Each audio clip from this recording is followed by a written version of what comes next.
Nama gaara burruusaan cabsee daandii baase. Mootii gaaraa. Hojiin kamuu guddaa miti. Guddaa yaadutu hojii guddaa hojjeta. Qabeenyi kamuu milkii miti. Akkaataa itti fayyadamantu milkii fida. Taa'anii carraa eegurra carraaqanii carraa uumuun akka danda'amu kan irraa hubatamu seenaa Daashiraat Manjihii nama gaara burruusaan cabsee daandii baase. Mootii gaaraa jedhamuudhaan addunyaa irratti dinqisiifannaa argate. Dubbiinsaa garaa nama nyaata. Amanuufis nama rakkisa. Garuu Daashiraat Manjihii waan amanuuf nama rakkisu kana gochuu danda'eera. Akkuma Oromoon jechama isaatiin ni bubbulla malee ni urra jette boombiin jedhu tulluu meetira 110 ol dheeratu meeshaa fi mala boodatti hafaadhaan cabsee daandii irra baasuu danda'eera. Tulluu gandasaa akka bakka tajaajilli fayyaa fooyya'aan itti kennamu dafee hin geenye dhorkee ture burruusaan dhagaa fi hidda mukaa kattaa fi qoree fa'a daakee cabsuudhaan karaa irra baasuudhaaf waggoota 22 itti dhama'e.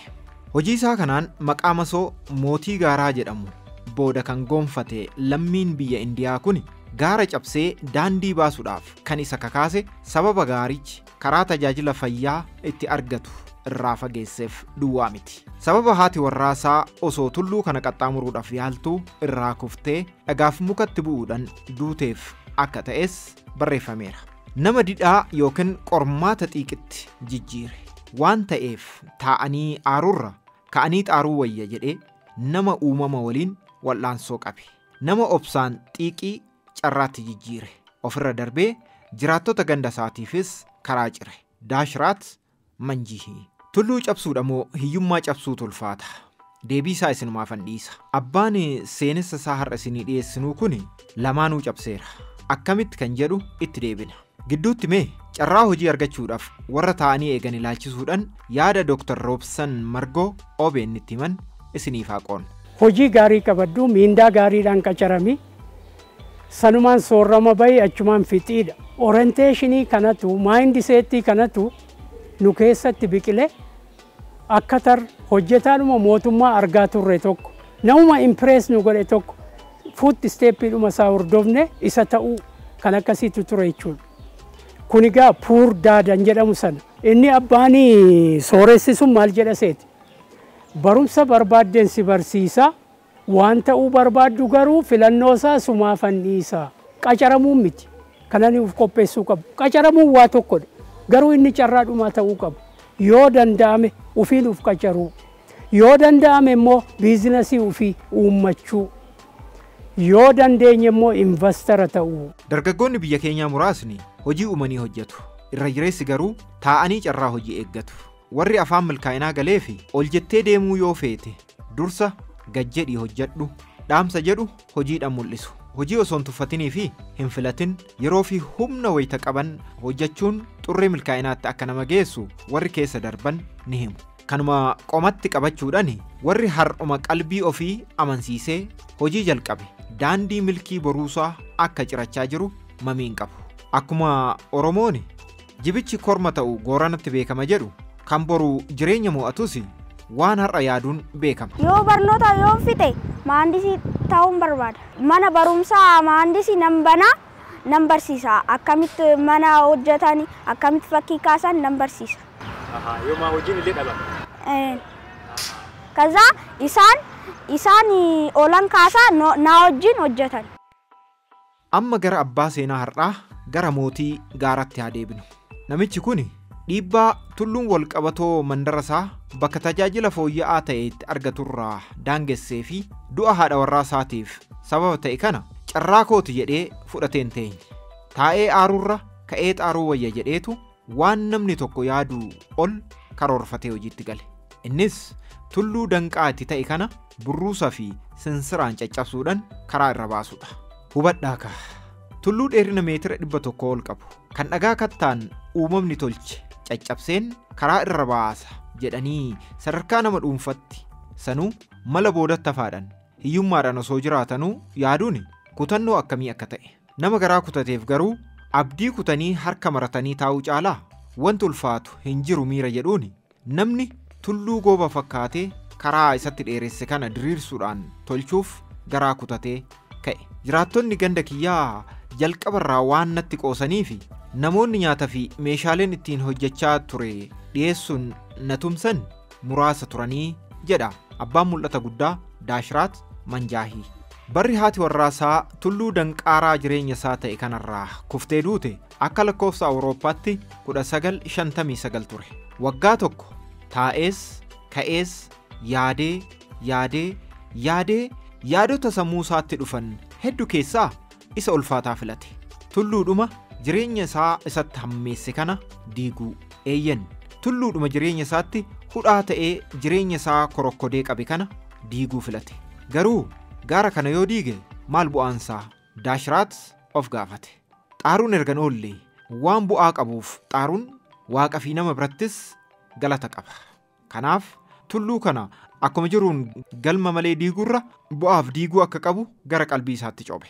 Yoona karaa irra baasuudhaaf abbale. Kanaafis of kenne. Waggoota 12 booda toora milkii irra bu'e. Barreessan kitaaba gorsa abbaa dureessaa fi gorsa abbaa hiyyeessaa Poor Dad Rich Dad jedhu Robert T. Kiyosaki namni bu'aa yaada isaa akka ta'e gorsa abbootii hiyyeessaa fi dureessaa akka fakkeenyatti fudhachuudhaan ibsa. Abbaan hiyyeessi qaxaramaa fi namni jireenya giddu galeessa jiraatu tokko jedha. Ilma isaa qaxaramuudhaaf akka baratu itti himaa guddisa jedha.